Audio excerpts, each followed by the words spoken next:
반갑습니다. 반갑습니다. 저는 반가운데. 네, 반갑습니다. 제가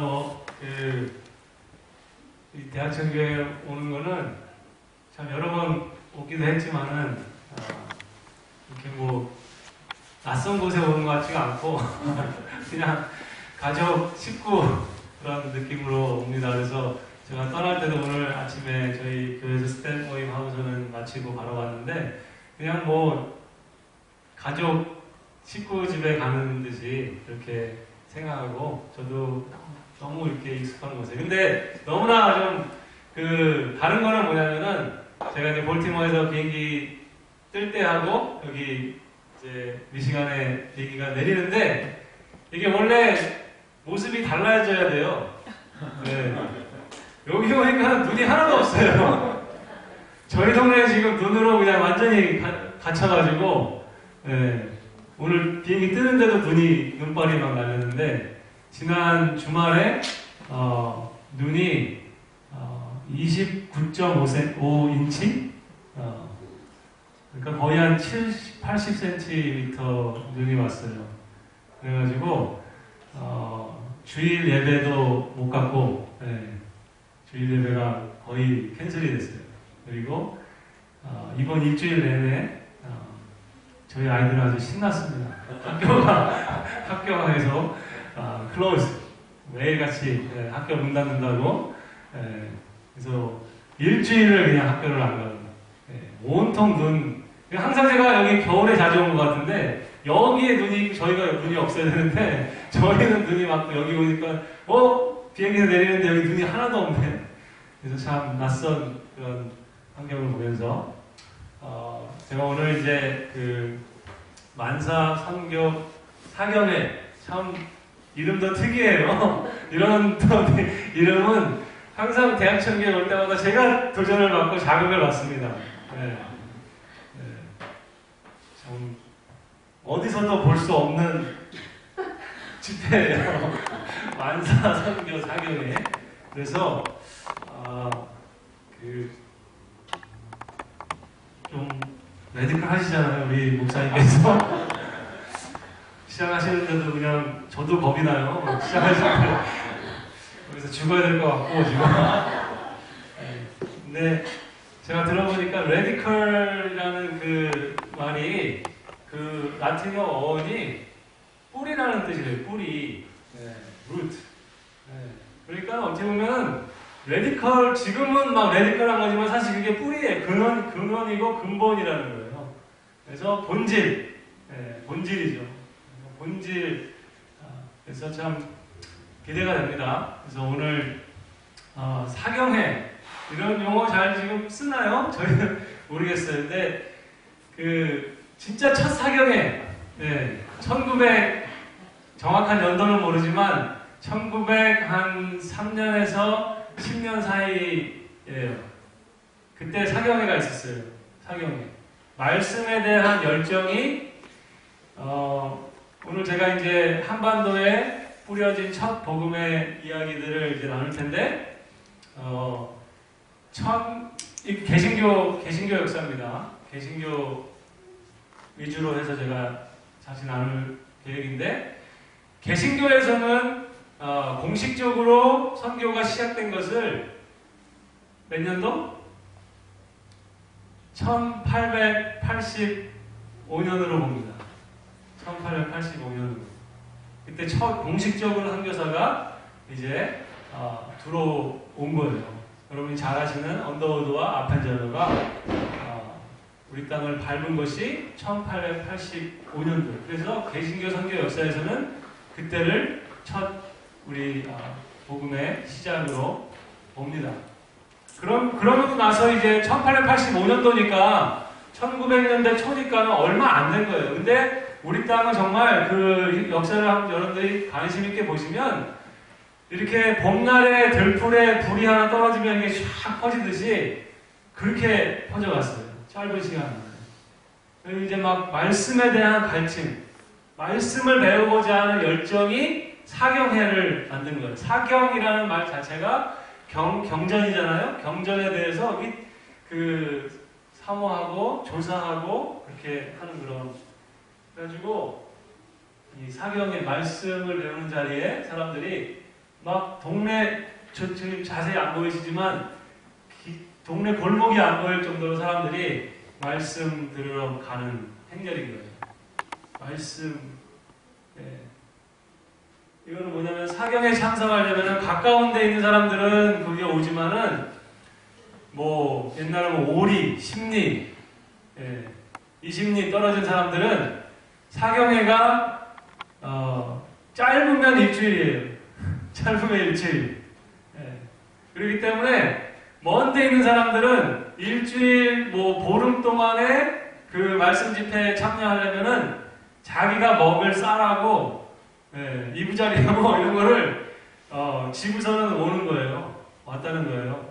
와가지고 이제 거기서 밥 지어 먹으면서 말씀 배우는 그 열정이 우리의 신앙의 뿌리 있었다는 거예요. 아까도 저 성경 공부 뭐 하고 오시는 것 같은데 남자 성경 공부반, 여자 성경 공부반 말씀에 대한 사모함이 있었습니다. 그래서 저희가 이제 만사 선교 사경회 저도 참 처음 접하고 나서 야 지금 뭔가 하고 이제 했는데 오늘 같이 나눌 내용은 한반도에 전해져 온 복음의 첫 씨앗 이야기를 해보려고 합니다. 그래서 긴장 푸시고요. 이 시간에는 금요일날 저녁에 오셨는데 목사님께서 처음 시작할 때는 막 세게 말씀하셨지만 저는 좀 푸십시오. 릴렉스 하시고 제가 한 1시간 한 20-30분 될지 모르겠는데 한 편의 다큐멘터리를 쫙 보신다는 그런 생각을 하시면서 그러나 그 가운데마다 주시는 어떤 메시지들이 있어요. 성령님께서 주시는 메시지들이 여러분들의 영혼에, 여러분들의 신앙에 성령님께서 이렇게 잔잔하지만 깊숙이 찔러주시기를 간절히 원합니다. 하지만 한번 좀 릴렉스, 옆에 분들한테 한번 좀 이상하죠. 너무 딱딱한 생각이신데 릴렉스. 안 보이시는 분들은 이쪽으로 오시면 좋겠어요. 계속 이거 보고 할 거니까. 말씀 하나 보겠습니다. 같이 한번 한 목소리로 골로새서 1장 6절 말씀인데 한번 읽어보겠습니다. 시작. 이 복음이 이미 너희에게 이르기에 너희가 또 참으로 하나님의 은혜를 깨달음으로 너희 중에서 같이 또한 무한하에서 은혜를 깨달음으로 도돌이 노래를 한 목소리로 한번 하면 좋겠습니다. 한 목소리로 다시 한번 크게 시작. 이 복음이 너희에게 이르기에 너희가 듣고 참으로 하나님의 은혜를 깨달음으로 너희 중에서 같이 또한 온 천하에서 열매를 맺어 자라는도다. 네. 아주 짧은 한 구절의 말씀이에요. 그런데 여기에서 한 단어가 바뀌면은 엄청나게 다른 결과가 될 거예요. 그 단어를 하나 선택하자면 이미라는 단어. 이 이미라는 이 아주 작은 단어 하나가 바뀌어버리면 이 구절 전체는 어마어마하게 달라져 버려요. 이미가 아직이라는 단어로 바뀌잖아요. 이 복음이라는 게 뭡니까? 사도 바울이 말하는 지금 이 복음, 어떻게 보면 성경 전체를 요약하는 복음이에요. 하나님의 사랑, 예수 그리스도, 십자가, 성경 전체의 하나님의 마음, 경륜, 그거를 함축해서 사도 바울이 이 복음이 이미 너희에게 이르르매 너희가 듣고, 그런데 이 이미가 아직으로 바뀌어버리면 이 복음이 아직 너희에게 이르르지 않아서 너희가 듣지 못하고가 돼요. 이것은 어마어마한 여러분이 상상하는 것을 초월하는 엄청난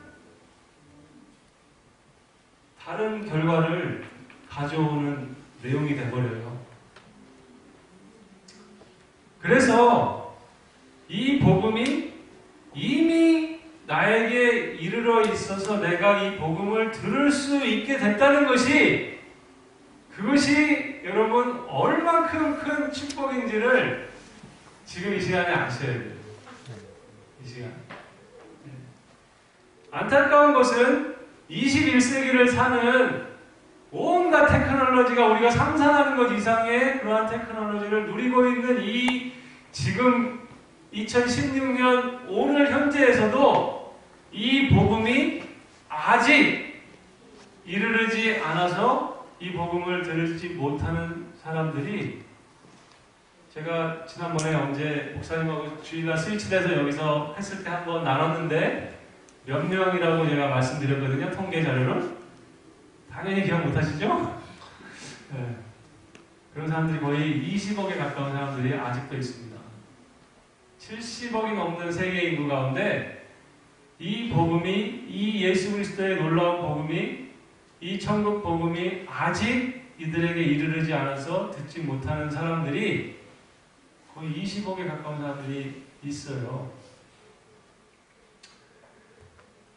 자, 옛날 사진이에요. 정확한 연도는 모르지만 100년 전이에요. 100년 전. 100여 년 전. 여기 뭐겠어요? 남대문입니다. 여기는 남대문 시장이에요. 남대문 시장. 여기는 동대문에서 바라본 곳이에요. 신설동인가요? 동대문 옆에가? 네. 쪽일 거예요. 여기는 어디냐면은 청계천이에요. 지금 가보시면 어떻습니까? 완전히 바뀌었더라고요. 네, 청계천이. 여기 빨개 벗고 무흑하고. 네.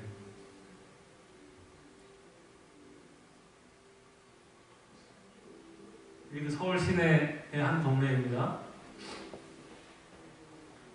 양반과 머슴이네요. 양반과 머슴. 우리 한반도가 별명이 있었어요. 별명이 은둔의 나라. Korea, the Hermit Nation. 그리피스라는 사람이 한반도에 대해서, 사실 일본에 대해서 연구하면서 한반도를 연구하지 않을 수 없이 연결되어 있는 걸 알고 책을 냈죠. 그래서 타이틀을 적었는데 Korea, the Hermit Nation, 은둔의 나라. 이 한반도가 교회가 존재하지 않았어요. 그리스도인 알려진 숫자가 없었어요.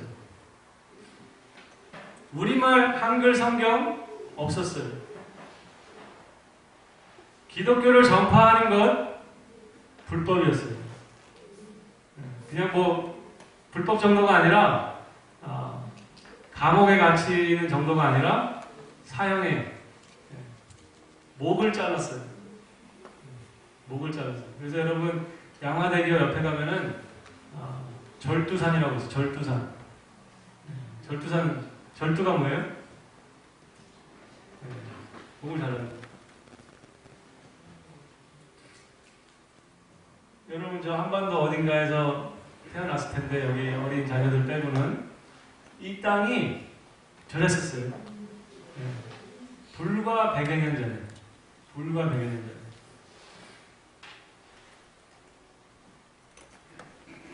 우리는 미전도 종족이었습니다.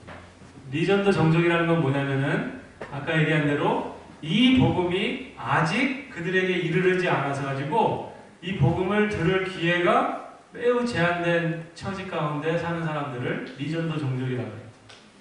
영어로는 unreached people group이라고 해요. 복음이 아직 도달되지 않아요. 그런데 이 한반도 땅에 살고 있는 우리가 미전도 종족이었어요.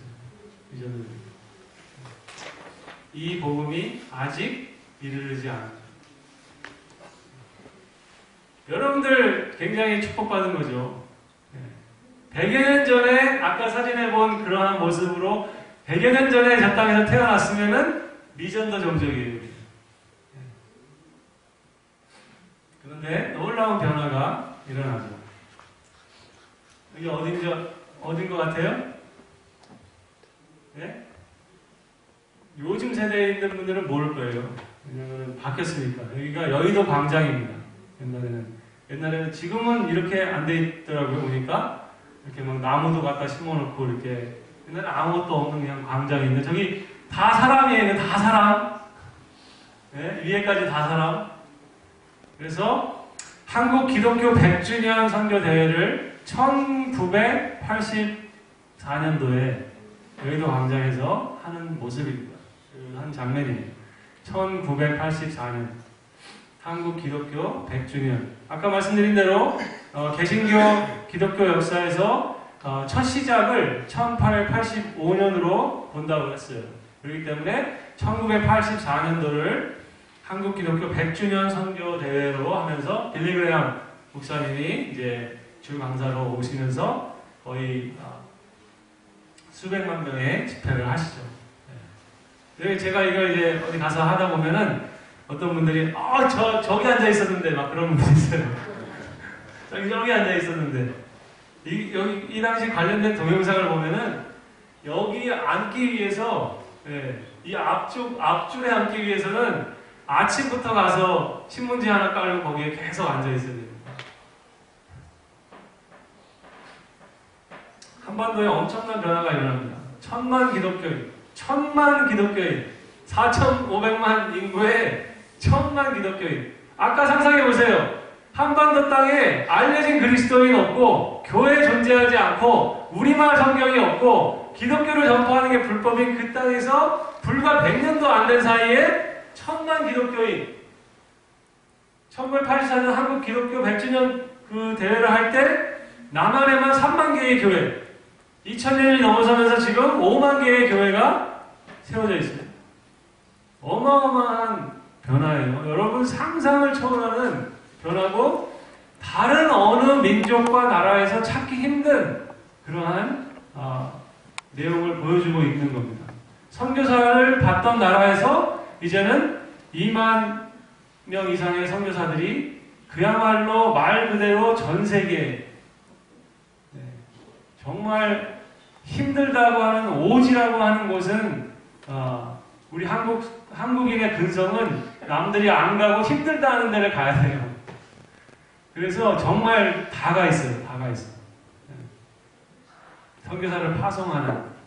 그리고 더 정말 하나님의 이 그 경력 가운데 놓치지 말아야 되는 중요한 거는 한인 디아스포라라는 것은 한반도에서 태어났거나 머물던 사람들이 다른 나라로 흩어진 거죠. 디아스포라라는 말 자체가 흩어졌다는 뜻이에요. 흩어졌다는 뜻. 아까 말씀드린 대로 우리 코리아의 별명이 뭐였어요?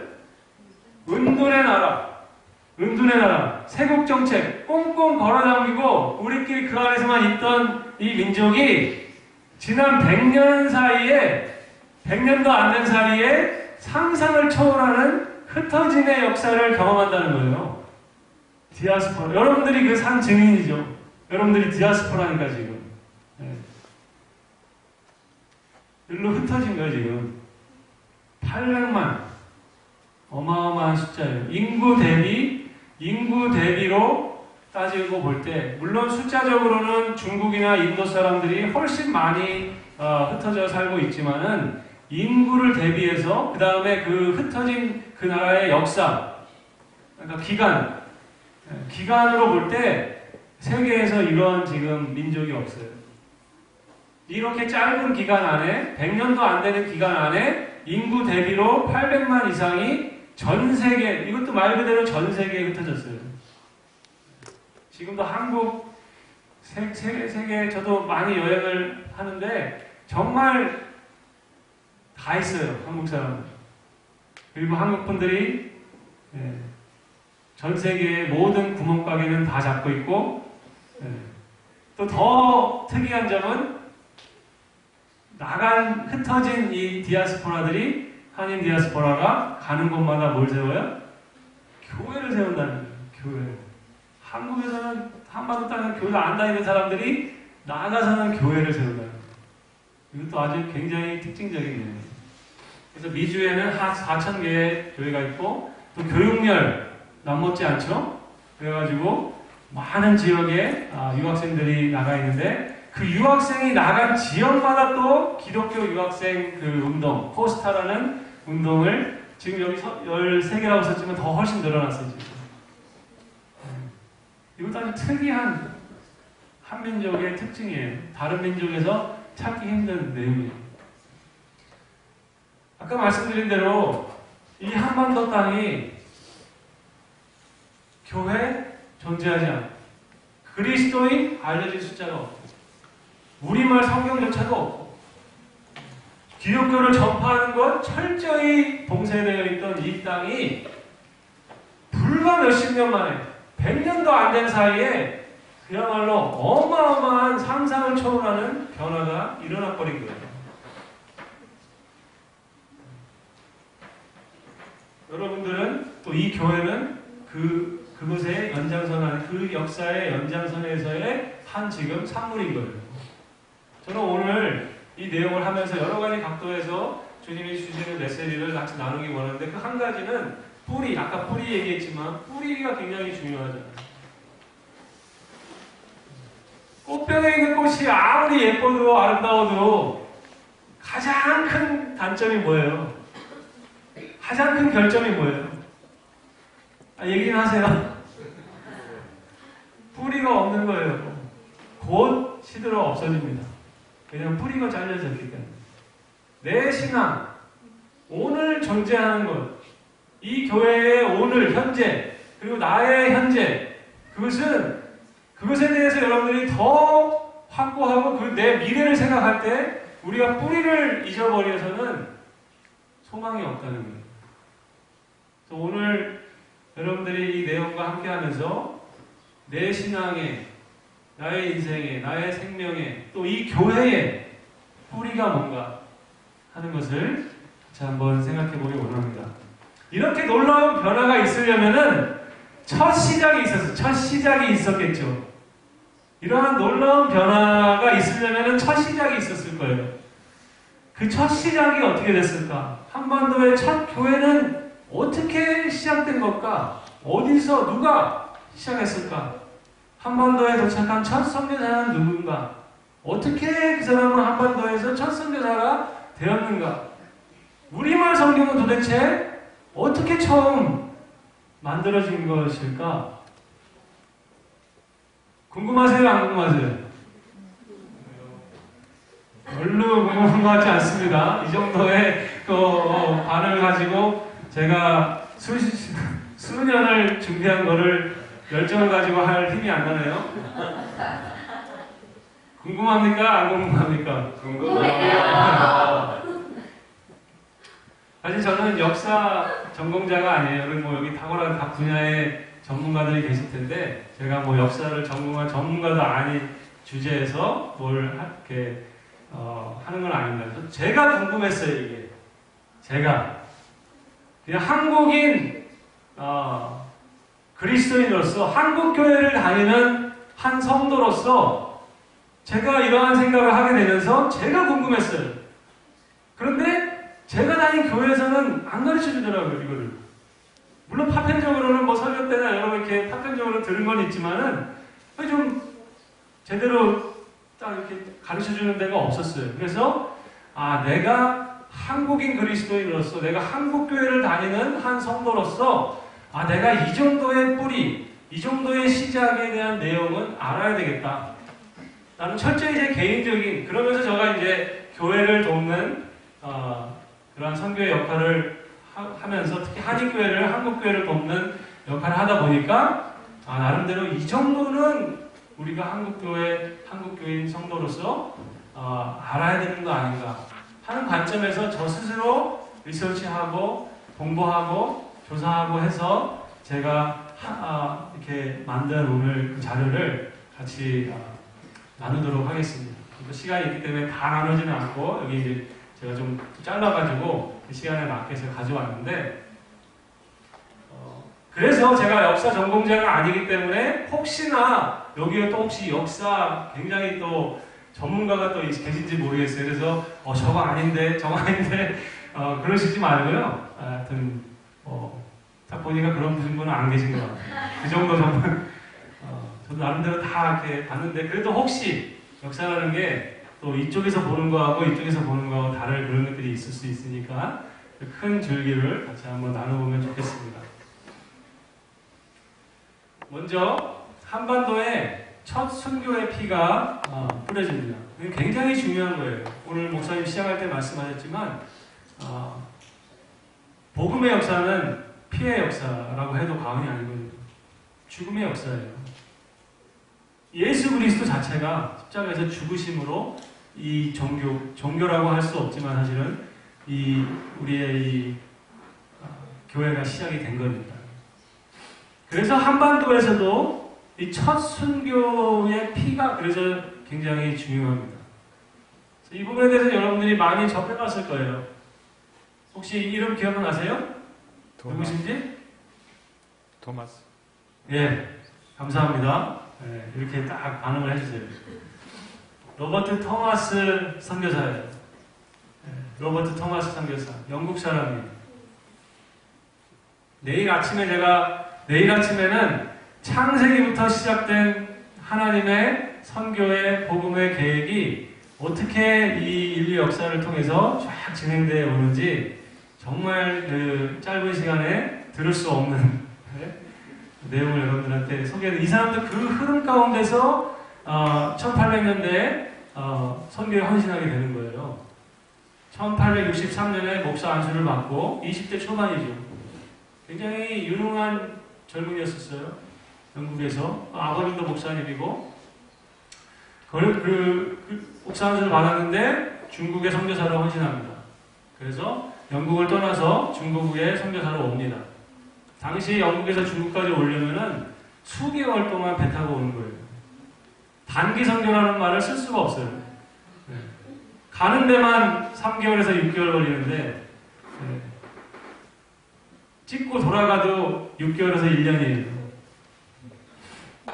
근데 중국 상해에 도착해서 이제 막 선교를 시작하려는 찰나에 같이 함께 간 아내와 그 아내의 뱃속에 있는 아내가 죽습니다. 적응하지 못하고 풍토병으로. 그래서 한번 상상해 보세요. 이 토마스의 입장에 대해서 한번 생각을 한번 해보세요. 20대의 나이에 정말 목사로 헌신해서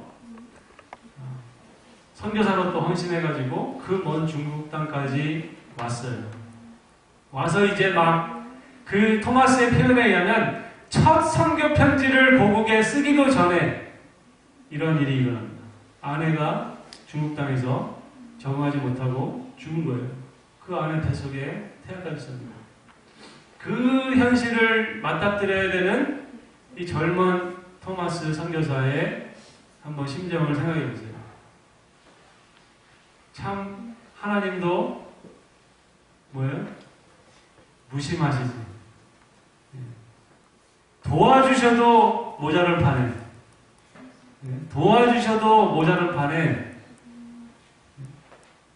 도와주시기는커녕 엄청난 시련이 다가온 거죠.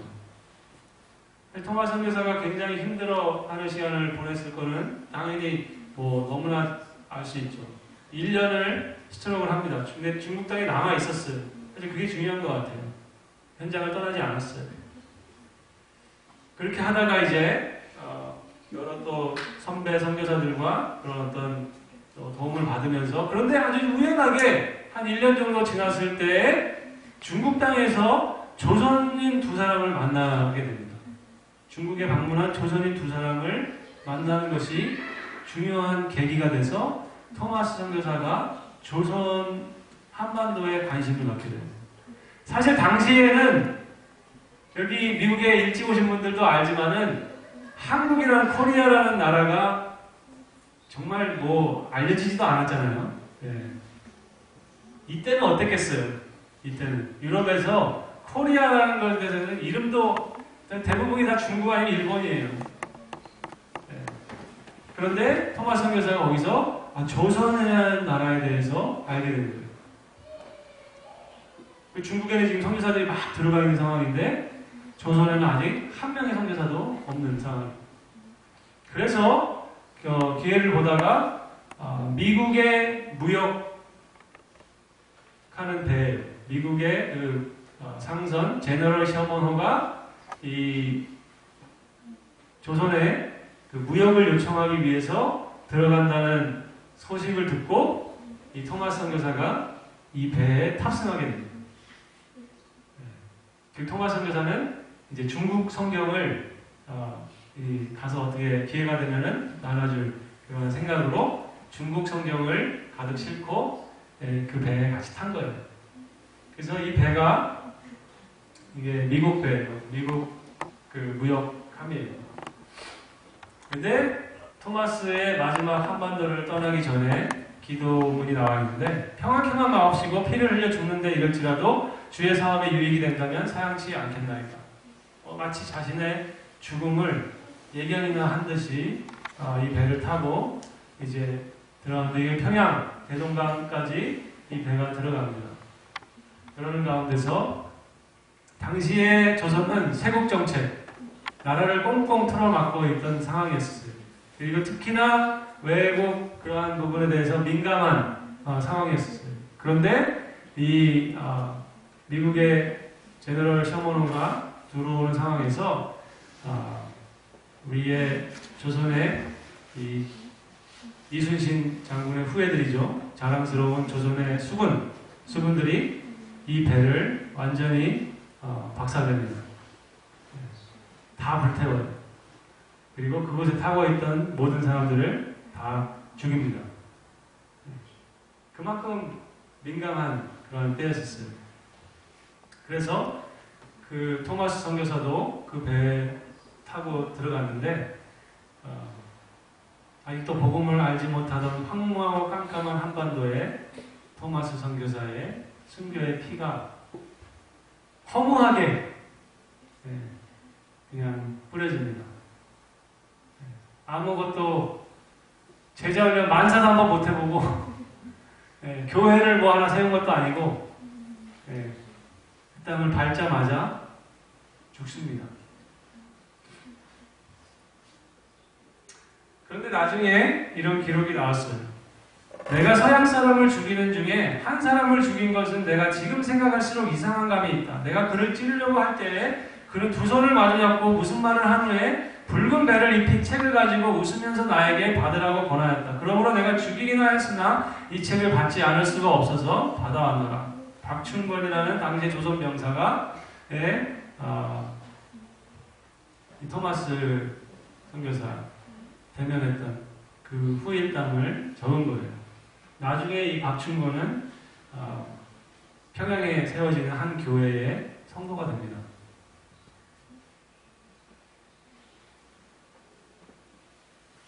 사실 이때 토마스가 한 것은 내려가지고 이렇게 조선 병사에게 성경 몇 권 주고 마침 거기에 와 있던 몇몇 사람들에게 성경을 몇 권 나눠준 것밖에 한 일이 없었어요.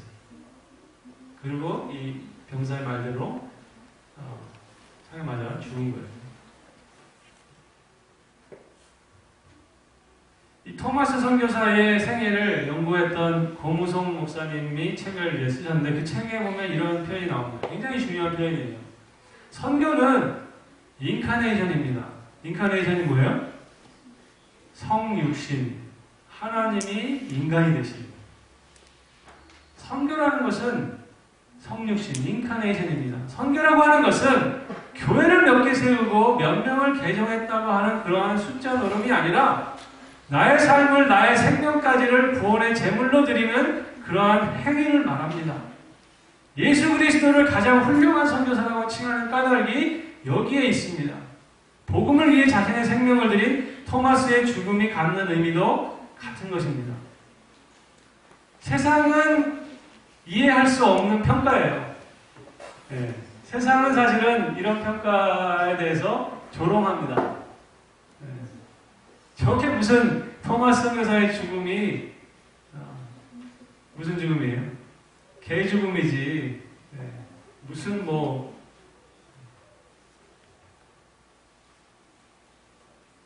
그런데 여러분 이 지금 스테이트먼트를 잘 생각하셔야 돼요. 복음은 무엇인가? 복음을 나눈다는 것은 무엇인가? 왜 하나님은 사랑을 표현하시는데 우리를 사랑하신다는 그 표현을 직접 그 높은 데서 가장 낮은 곳까지 내려오시는 엄청난 복잡하고 그런 구차한 절차와 방식을 거쳐서 그 사랑을 표현하시려고 하는 건가? 사실 예수님 오셔가지고 교회 세우셨습니까? 교회 하나 제대로 큰 교회에서 못 세우셨어요. 예수님 요즘으로 보면은 개척교회, 대형교회 세우신 것도 아니잖아요. 이 과정, 한 사람을, 한 영혼을 사랑하기 위해서 자신의 삶을 드리는 그 과정, 그것에 대해서 이 세상이 알 수 없는 관점이죠. 그건 하나님의 관점이라는 거예요. 이것과 비슷한 내용이 미국에서 있었는데 이 5명의 미국 젊은이들이 다 20대 중반이에요. 다 대학을 졸업한 미국에서.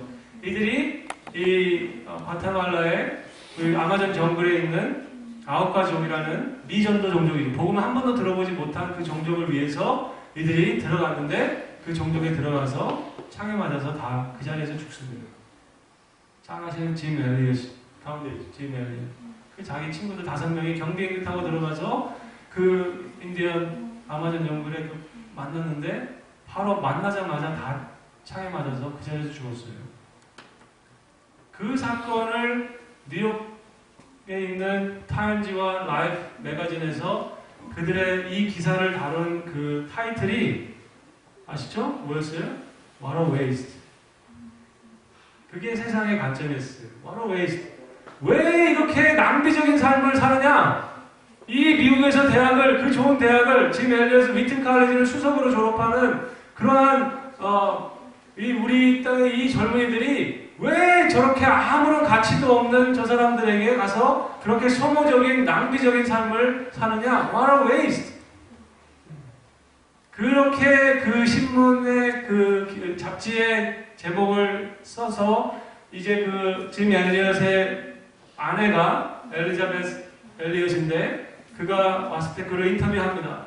그러면서 그 타이틀을 What a waste 이렇게 쓴 것을 보고 이 아내인 엘리자베스 엘리엇이 그 기자에게 이것이 낭비라고요?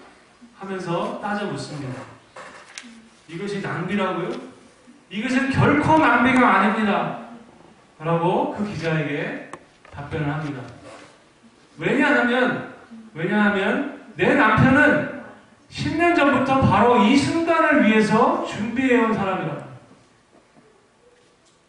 복음을 한 번도 들어볼 수 없는 그 한 사람을 위해서 복음을 전해주기 위해서 찾아가는 그 자리에 가기 위해서 10년 동안 준비한. 그래서 그 아내가 짐 엘리엇이 위튼 칼리지에서 1학년, 2학년 때부터 있었던 그 일기를 보는데 그 일기에서 이 말이 나온 거예요. 일기에서 한 편이 나왔는데 그 편이 뭐냐면은 He is no fool who gives up what he cannot keep to gain what he cannot lose.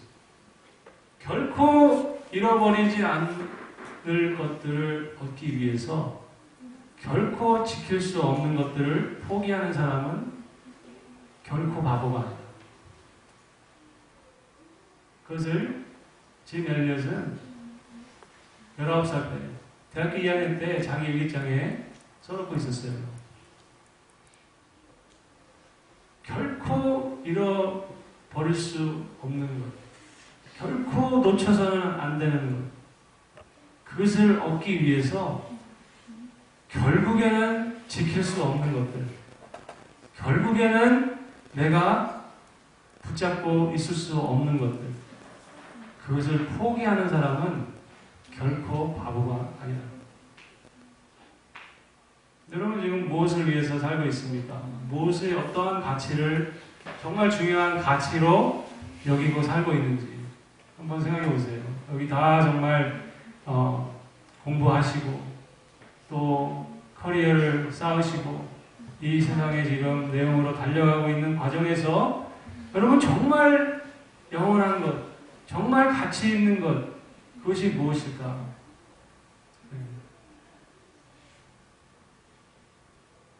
나는 결코 놓치지 말아야 되는 것을 위해서 지금 내 삶을 투자하고 있는가? 아니면 결국에는 내가 지킬 수도 없는 그것을 위해서 그렇게 열심히 투자하고 있는가? 생각해 봐야 돼요. 이 토마스도 마찬가지의 삶의 내용이라는 거예요.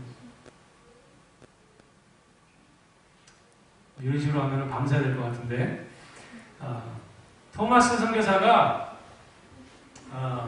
성경을 몇 권 나눠줬는데 그 중에 성경 3권을 받아든 12살 먹은 소년 아이가 있었어요. 이 아이가 그거를 가지고 집으로 갑니다. 그런데 당시에 성경 자체는 불온 문서예요. 그걸 가지고 있는 자체가 불법이었어요. 서양 문물, 서양의. 그래서 그것을 자기 삼촌에게 줍니다. 그 삼촌이 그 성경책을 보니까 당시에는 책이기였거든요. 책이. 그래가지고 그 성경을 보니까 중국에서 다 인쇄한 거거든요. 그래서 그 성경을 한 장 한 장 다 찢어가지고 자기 방을 다 도배를 했습니다. 종이가 귀하니까 벽지로 쓴 거예요. 벽지로. 그래서 아마 세계 역사에서 성경으로 자기 방을 도배한 유일한 집이 아닌가. 그 집이 그 성경으로 도배한 그 집이 평양에 세워지는 첫 번째 교회로 사용이 돼요.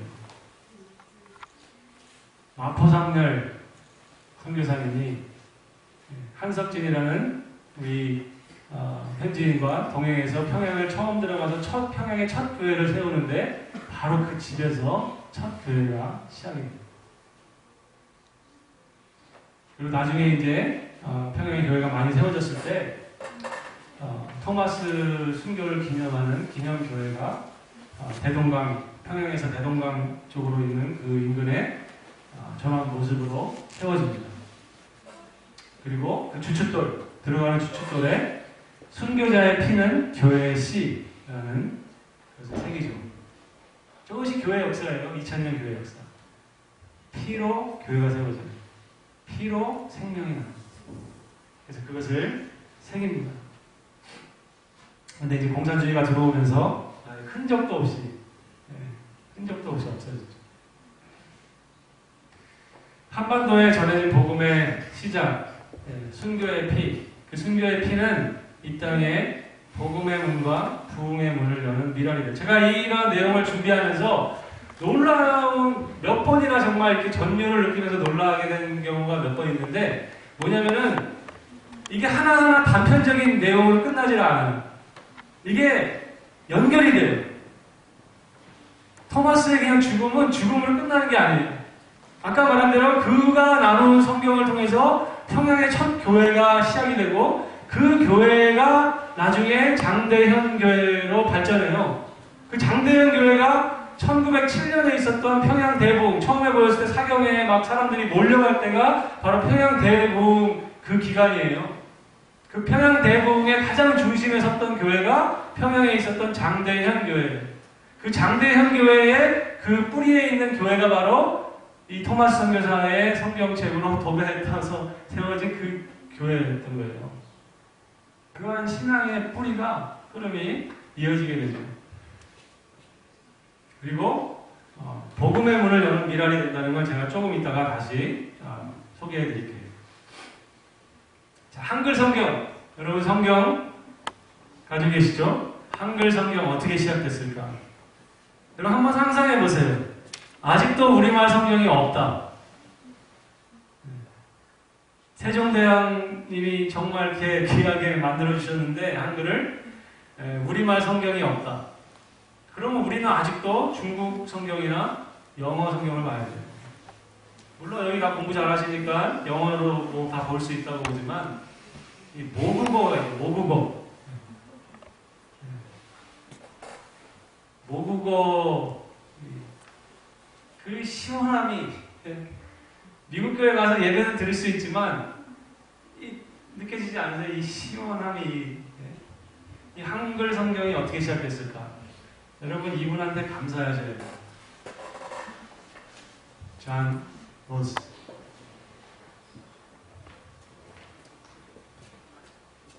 이 사람은 1872년도에 이제 스코틀랜드 교회에 파송을 받아서 중국의 선교사로 옵니다.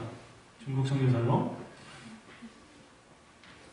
그때 이 사람이 온 곳은 중국의 심양이라는 곳이에요. 심양. 심양이 어디냐면은 중국에서, 중국에 지금 4대 큰 도시가 있어요.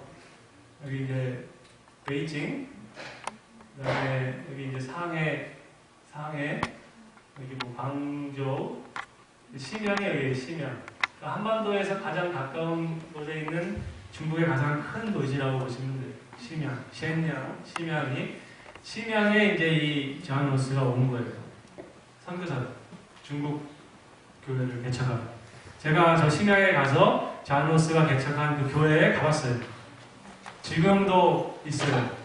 지금 중국에 굉장히 큰 교회가 돼서 지금 주일에 거의 10,000명 이상 모이는 큰 교회예요.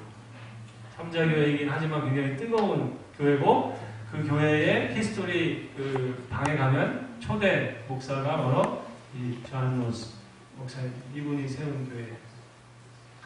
그런데 이분이 한반도 선교의 가능성을 타진하기 위해서 선교 여행을 했다는 거예요. 참 이것도 희한한 거예요. 중국에 선교사를 간 사람이 중국 교회를 세우는 거에 중국말을 배우고 중국 교회를 세우는 것만 해도 벅찬 일인데, 토마스 선교사의 죽음은 유럽의 조선을 알리는 놀라운 계기가 됩니다. 조선이라는 나라 알려지지도 않은 나라예요. 그런데 토마스의 죽음을 통해서 선교계에서는, 적어도 유럽의 선교계에는 조선이라는 나라가 알려지게 된 거예요. 그래서 아마 이 로스도 조선에 대해서 관심을 가졌을지 몰라요. 그래서 압록강변에 있는 고려문이라는 곳에 갑니다. 고려문은 지금 이 심양에서 바로 압록강이 여기고, 여기 보면은 북한으로 보면 여기가 신의주예요. 그리고 바로 압록강 건너편에 있는 중국의 도시는 단동이라고 합니다. 단동. 저는 여기를 여러 번 갔어요. 여기 탈북자들을 섬기는 사역이 있어가지고 심양에서부터 저 단동, 바로 압록강에서 신의주 북한 땅에 모이는 곳에 이제 가서 사역을 했었는데, 여기 심양에서 이 단동 여기까지, 단동이 있는 곳이 고려문이라. 고려문은 뭐냐면은 당시에 중국 상인과 조선 상인이 만나가지고 물물 교환하는 국제시장 같은 곳이에요. 그곳이 바로 이제 이 압록강 변에 있는데, 여기서 지금 여기까지 지금은 고속도로로 달려서 4시간이에요. 4시간. 그러니까 한 400km, 200마일 이상 되는 거리예요. 그런데 산이 많아. 지금 중국은 이제 다 터널을 뚫어가지고 그렇게 달려서 4시간인데, 당시에는 그런 거 없잖아요. 걸어서 말 타고 그렇게 가야 되는 거예요. 산 넘고 물 건너서. 네?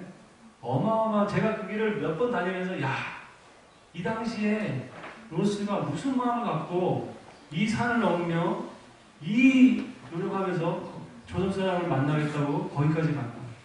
그 생각하면은 도대체 무엇이 이 사람에게 이런 일들을 하게 하는가.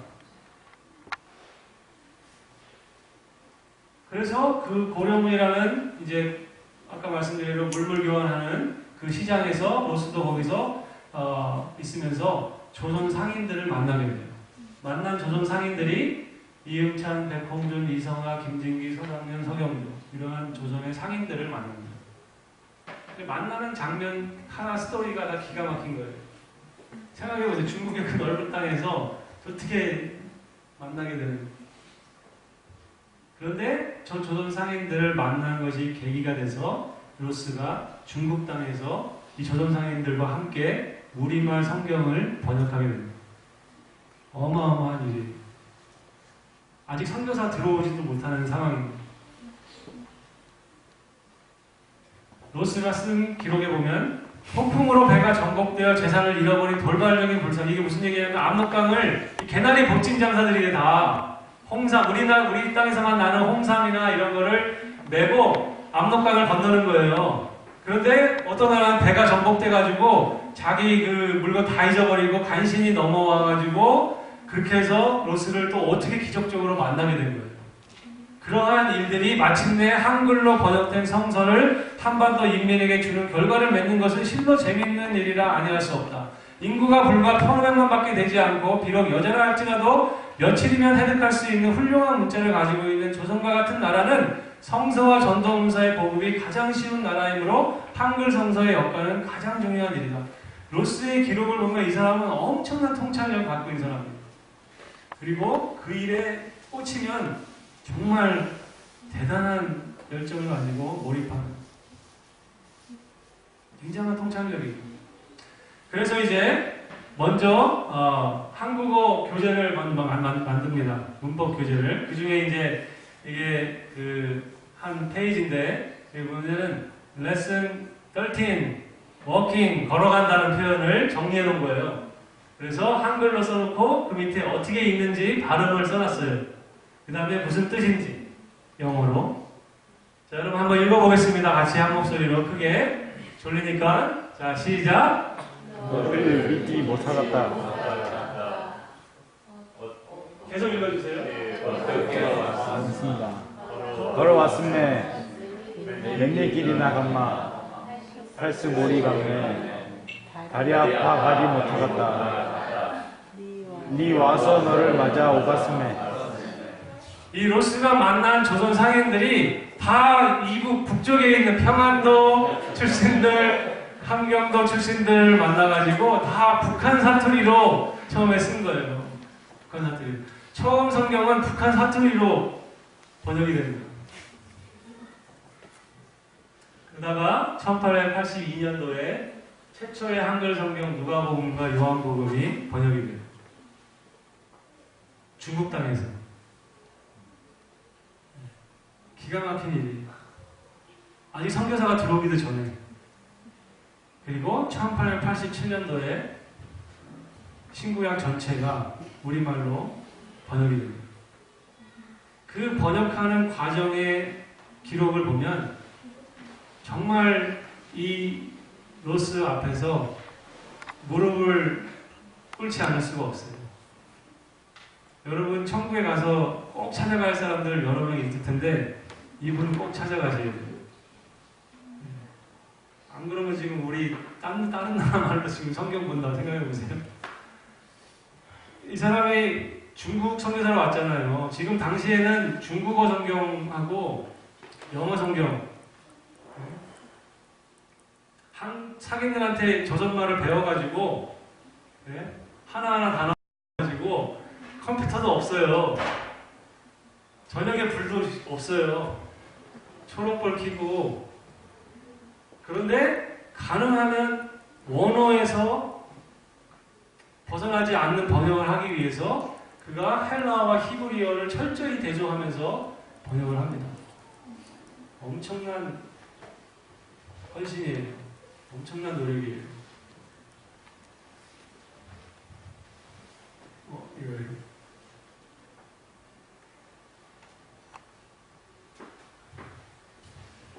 조선은 아직은 조선이 서방 세계와는 단절된 나라이긴 하지만 머지않아 고립된 상태가 풀어질 것이며 천성적으로 조선인들은 중국인들보다 덜 사악하고 종교적 경향이 농후한 민족이므로 그들이 기독교에 일단 접촉하게 되기만 하면 놀라운 속도로 기독교가 퍼져나가게 될 것으로 기대한다. 이렇게 써놨어요. 제가 쓴 게 아니라 이 사람이 쓴 거예요. 저는 모르겠어요. 뭐 조선인들이 중국인들보다 덜 사악한지는 모르겠는데 뭐 이 사람이 자기가 중국 사람들 겪어봐서 얘기하는지는 모르지만 그런데 정말 이 말대로 됐죠. 기독교에 접촉되자 놀라운 속도로 퍼져가게 됩니다. 거기에 우리말 성경 번역은 어마어마한 역할을 한 거예요. 여러분이 상상을 초월한 사실 당시까지만 해도 한글이 천대받고 있었던 시절이에요. 왜냐면 똑똑하다는 지식인들 다 한글 쓰던 시절이니까. 여러분들 만사 지금 하시는데 가볍게 생각하지 마세요. 그 한 사람 만난 그 만남 때문에 그 한 사람에게 어떠한 변화가 일어날지는 우리가 상상할 수 없는 내용이 이루어지는 이 일행도 그 한 만남이 이루어집니다. 그 사람이 누구냐면은 존 가우처라는 사람. 기차에서 이 사람을 만납니다.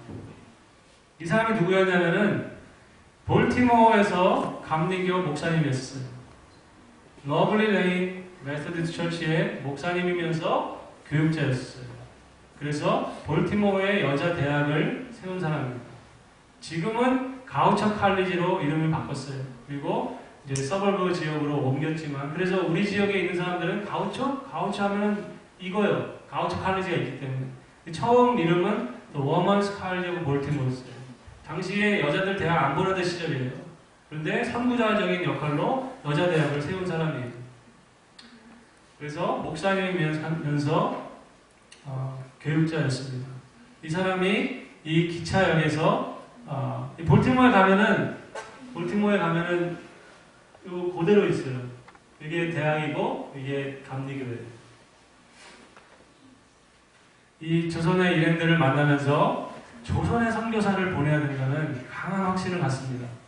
그래서 자기가 속해 있는 감리교 해외 선교부를 통해 가지고 조선에 지금 선교를 시작해야 된다. 조선에 우리 선교사를 보내야 된다.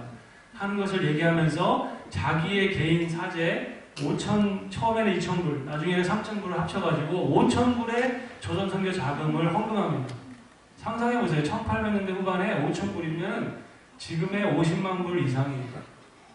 그것을 헌금하면서 했지만은 당시에 미국 감리교 본부에서는 선교사 파송할 수 없다. 왜냐하면 조선은 너무 불안정한 나라고 위험하고 우리 선교사를 아직 보낼 수 있는 나라가 아니다. 미개한 정말 목 자르는 그런 나라였었어요.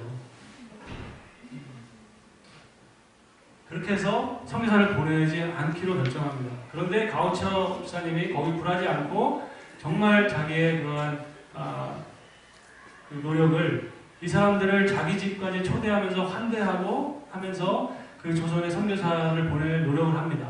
그 결과로 오게 된 사람이 누구냐면은 아펜젤러 선교사였던 거예요. 한반도에 첫 발을 내디든 언더우드 아펜젤러가 그냥 이루어진 게 아니라, 물론 이수정의 그러한 편지도 있었지만은 우리가 알지 못하는 그 우리의 일반 역사예요. 이모군란을 통해 가지고 이수정이 그런 일이 있었던 뿐만이 아니라 토마스 선교사의 죽음을 통해서 1882년에 조미수호 통상조약이 맺어지게 되고, 역사적으로는 굴욕적인, 우리 입장에서는 굴욕적인 역사지만 그것은 복음을 여는 놀라운 또 기회가 돼버립니다. 그런데 그 긴 과정에서 이 사절단이 이 한 사람을 만나게 돼요. 가우처 목사님을 만나요. 그 가우처 목사님이 이 사람들, 다른 사람들은 안 만났겠어요? 안 받겠어요? 저렇게 이상한 옷 입고 냄새나고 하는 그런 일행이 있는데, 그런데 가우처 목사가 이 사람들과 얘기하고 관심 갖고 조선의 선교사가 아직 아무도 없다는 걸 알게 되고, 그러면서 자기의 모든 노력을 들여서 자기의 사재 5,000불을 다 투자해서라도 조선의 선교사를 보내려는 그러한 엄청난 헌신을 드린 거예요.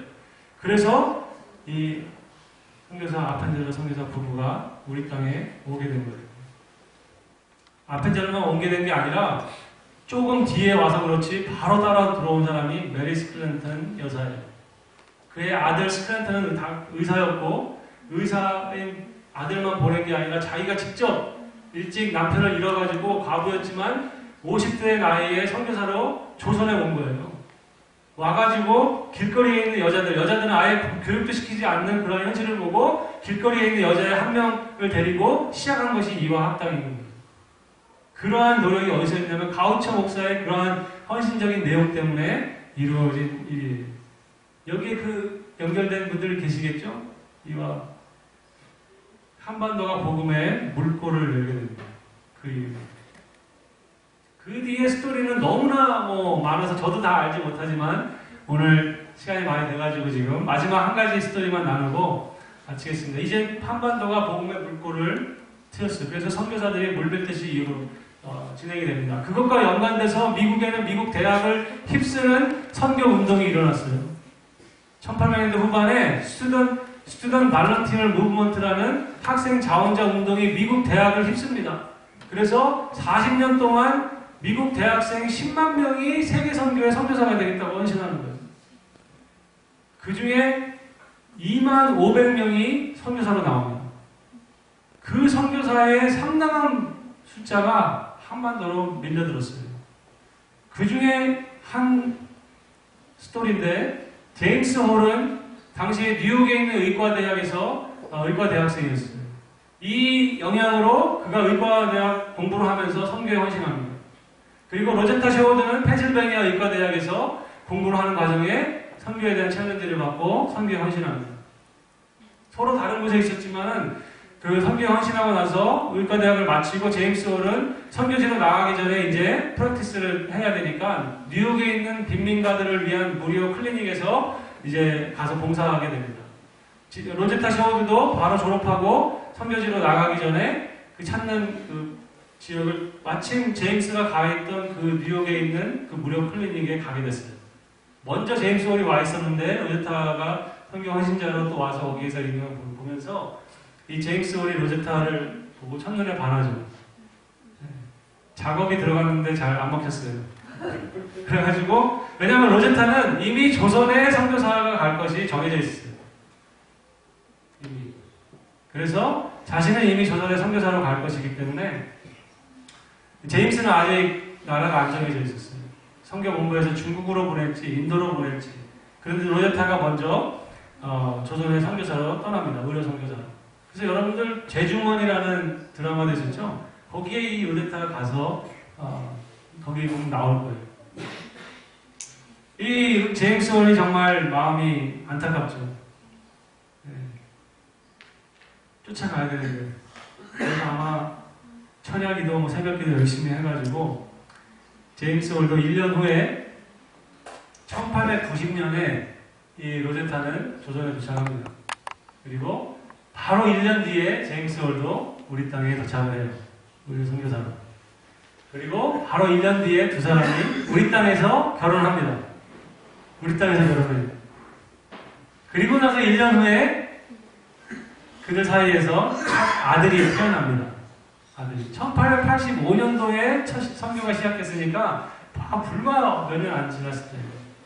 그리고 제임스 홀은 자기가 일할 선교 지역을 살피는 가운데 평양에 아직 교회가 시작되지 않은 것을 알고 평양으로 이들이 이제 선교지를 정합니다. 그래서 한 살도 되지 않은 이 아이를 데리고 이 가족이 평양으로 옮겨갑니다. 서울에서 평양까지 가는 걸 생각해 보세요. 네. 며칠 동안 가는 거죠. 평양에 가서 집을 얻습니다. 집을 얻어서 이제 의료 선교 사역을 시작하려고 하는데 난리가 난 거예요. 평양에. 서울에서도 보기 힘든 백인 서양 사람이 남자만 온 게 아니라 여자가 왔고 여자만 온 게 아니라 누가 또 왔어요? 애기가 온 거예요. 이 소문이 SNS도 없었는데 평양에 다 퍼져가지고 아침에 일어나 보니까 문 앞에 장사진이 이뤄진 거예요. 구경하려고. 1,500명이 몰려왔대요. 그래가지고 하루 일과가 저 앞에서 이렇게 서 있으면은, 앉아 있으면은 조를 짜가지고 들어와서 구경시키고 내보내고, 구경시키고 내보내고 하는 게 하루 일과예요. 이 아들이 나중에 책을 썼는데 그 책의 서문에다가 자기가 그렇게 써놨어요. 우리 부모는 나를 전시용으로, 홍보용으로 선교에 활용했다. 사람들이 처음에 와서는 파란색 눈은 개들만 파란색 눈을 가지는, 그래가지고 양기라고 그러죠. 양기, 서양 귀신. 그런데 이 아기가 저렇게 가만히만 있겠어요?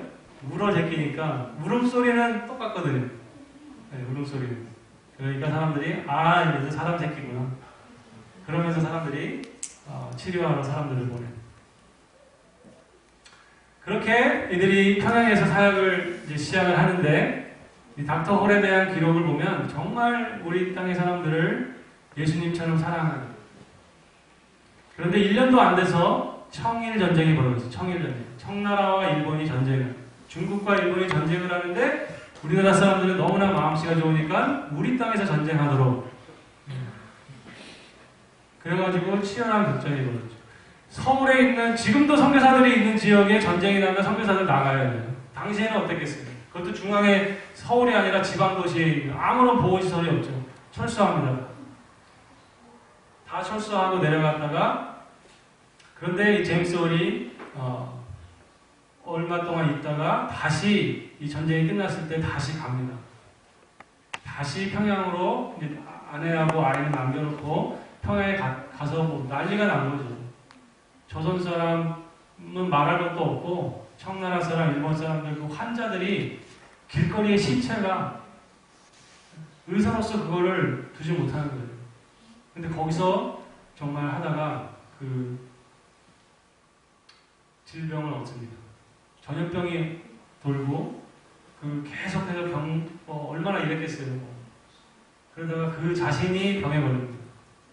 그래가지고 같이 갔던 마포상렬 선교사님의 부축으로 간신히 서울로 내려왔는데 그 아내의 품에서 마지막 말을 하고 그가 숨을 거두게 됩니다. 내가 평양에 갔던 것을 원망하지 마시오. 나는 예수님의 뜻을 따른 것이요 하나님의 은혜를 받았어. 하고 그가 마지막 우리 땅에 온 지 3, 4년밖에 안 된 저는 이 제임스 홀의 마지막 이 말을 볼 때마다 이 제임스 홀이 말하는 자기가 받았다는 하나님의 은혜는 무엇인가 생각하게 됩니다. 나는 하나님의 은혜를 받았어. 제임스 홀이 받았다는 하나님의 은혜는 무엇인가?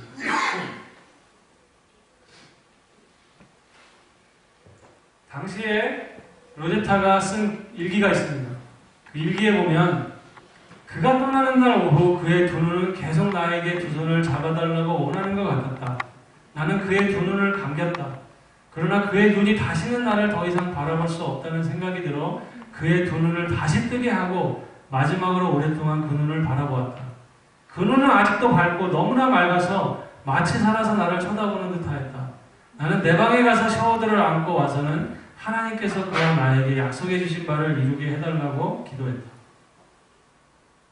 그리고 로제타는 자기 아이와 또 우리나라는 전쟁으로 그리고 뱃속에 둘째 아이가 있었습니다. 그래서 미국으로 돌아가게 됩니다. 남편을 우리 땅에 묻고 한강변에. 그리고 둘째 아이를 미국에 와서 출산하고 그 아이를 3살 정도 키워가지고 홀몸으로 아들과 자기 둘째는 딸이었었어요. 그 딸을 데리고 다시 조선의 선교사로 옵니다.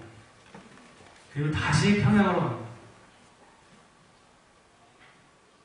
그런데 또 하나의 큰 슬픔이 우리에게 왔다. 우리가 첫 번째 큰 슬픔을 당했을 때 하나님이 우리에게 보내셨던 귀중한 작은 위로자 에디스가 우리가 미처 새 보금자리인 평양에 정착하기도 전에 우리의 사랑하는 품에서 사라졌다. 이 아이가 적응하지 못하고 죽은 거예요. 그래서 둘째 딸아이는 다시 또 남편 옆에 묻습니다. 우리 땅에 묻어요. 그리고 아이를 데리고 평양에 올라가서 평양에 세워지는 첫 번째 서양 병원 세웁니다. 그거를 기홀 병원으로 세웁니다. 남편 이름을 홀 기념하는 기홀 병원을 세우고 남은 40년 남은 평생을 우리 땅에 소외된 자, 가난한 자, 아픈 자, 여자 모든 사람들을 위해서 그리스도의 사랑을 증거하는 일에 헌신하자. 뿐만이 아니라 또 의료적으로도 이 로제타의 헌신을 통해서 동대문에 있는 이대 부속병원, 또 고려대 의대 이런 것들이 세워지는 큰 밑거름을 하게 됩니다. 이 한반도에 전해진 복음, 이 닥터 홀 선교사 부분은 그 많은 스토리 중에 한 스토리뿐이에요. 한 스토리. 그들의 이 축복 나눔. 이것이 이 아들이었던 샤우드 홀이 셰워드 홀이 나중에 책을 쓴 거예요. 자기 엄마 아빠의 일에 대해서 그 엄마 아빠의 기록들을 다 모으고 자기가 가지고 있는 이 아들은 10대를 평양에서 보냅니다. 그 평양에서 10대를 보낼 때 평양 대부 사경회가 있었던 거예요. 매일같이 사경회. 그래서 자기는 선교사는 절대 안 되겠다고 다짐했었는데 사경회에서 계속 말씀의 전화를 받으면서 이 아들도 토론토 의과대학을 진학합니다. 그리고 그것을 졸업하자마자 결혼해서 우리 땅에 의료 선교사로 옵니다. 그리고 일제시대를 우리와 함께 지나갑니다. 그리고 특별히 이 아들은 우리 땅에 자기와 가까운 사람들 뿐만이 아니라 결핵으로 어마어마하게 많은 사람들이 고통받고 죽어가는 것을 보면서 결핵 퇴치하기 위해서 결핵 전문병원을 해주에 처음으로 세우고, 여러분도 혹시 기억하는지 모르겠는데 크리스마스 실 이 사람이 만든 거예요. 시작합니다. 결핵을 없애요. 그러면서 마지막 자기 아내하고 유언으로 자기 아버지와 어머니, 누이 동생이 있는 우리 땅에 와서 나는 지금도 한국을 사랑합니다. 내가 죽거든 내가 자기가 태어나서 자란 곳이에요. 태어나서 자랐던 사랑하는 이 나라, 또한 내 사랑하는 어머니, 아버지, 누이 동생이 잠들어 있는 한국 땅에 묻어주시기 바랍니다. 그 유언처럼 이 두 사람이 거의 같은 시기에 돌아가셔가지고 온 가족이, 여러분이 아실지 모르겠는데 양화대교 여기 보면은 합정동 홍대 가기 전에 거기 보면은 옛날에는 양화진이라고 했어요. 양화진. 지금은 외국인 선교 묘지라고 기대해 있습니다. 한번 서울에 가시면은 꼭 가보세요. 거기에 제가 예전에 갔을 때 찍은 건데 여기 한가운 저쪽으로 보이죠? 저기에 있는 묘비 하나하나는 조금 전에 그러한 닥터 홀 부부의 그러한 어마어마한 스토리가 그 안에 있는 거예요. 어떤 것들은 이름조차 무명해. 마치면서 이 복음이 이미 너희에게 이름에 너희가 듣고, 거기서 끝나면 안 되겠죠. 그 다음에 뭡니까? 그 다음에 참으로 하나님의 은혜를 깨달아야 된다. 여러분, 하나님의 은혜를 얼마큼 깨닫고 있습니까? 참으로 하나님의 은혜를 깨달은 사람은 가만히 있을 수가 없어요. 너희 중에서와 같이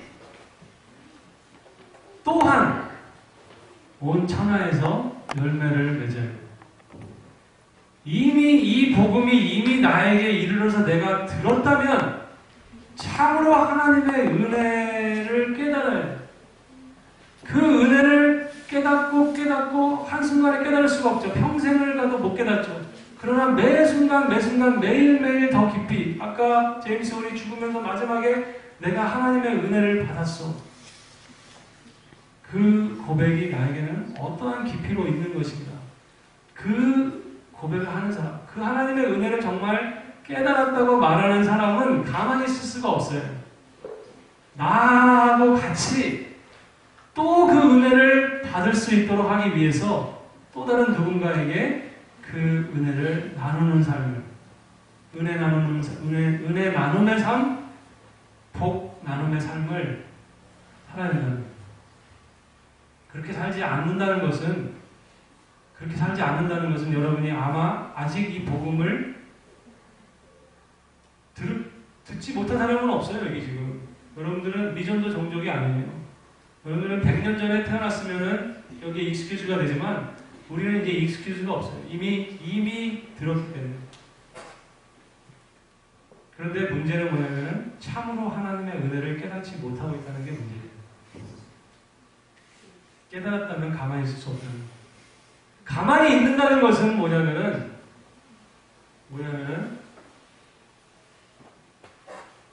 한문 한번 읽어보겠습니다. 시작. 네. 가만히 있는다는 것은 그것은 배은망덕이에요.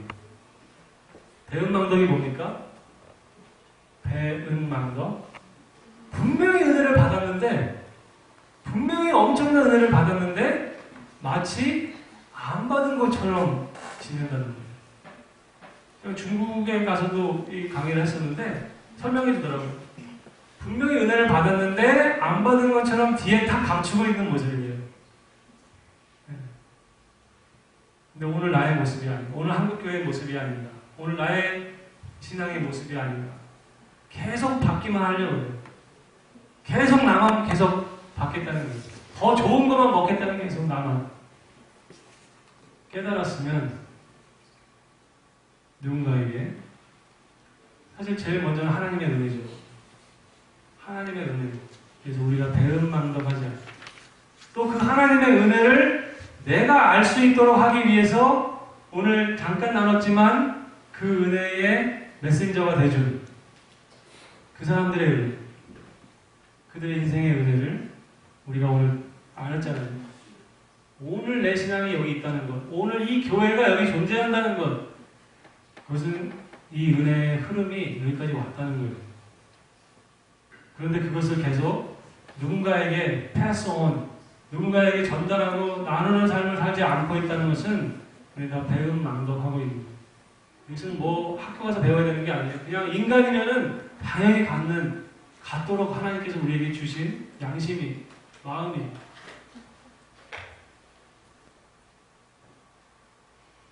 이 찬양 아시나요? 은혜 아니면 나서지 못하네. 십자가의 그 사랑, 능력 아니면 나서지 못하네. 은혜 아니면 나서지 못하네. 놀라운 사랑 그 은혜 아니면 나서지 못하네. 마지막 이 찬양 같이 한번 하고 오직 주의 은혜로 지금 여기 서 있네. 찬양 아시나요?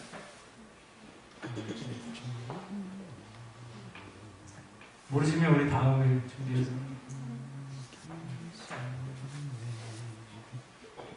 아세요?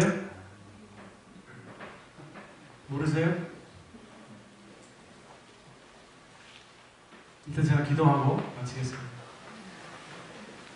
하나님 아버지, 짧은 시간이지만 그 가운데서 하나님께서 오늘 나의 신앙, 오늘 이 교회의 신앙이 어디서 하늘에서 우연히 뚝 떨어진 것이 아니라 정말 거슬러 많은 그 은혜 받은 사람들이 그 은혜를 또 다른 사람에게 전해주기 위해서 치른 그 희생, 죽음, 피값으로 오늘 나에게 왔다는 것, 그 뿌리를 하나님 저희들 잊지 않고 살아가는 저희들의 삶, 저희들의 신앙, 저희 교회에 앞으로의 걸어가야 될 신앙의 발자취가 되도록 은혜를 베풀어 주시옵소서. 감사합니다. 예수 그리스도의 이름으로 기도했습니다. 아멘.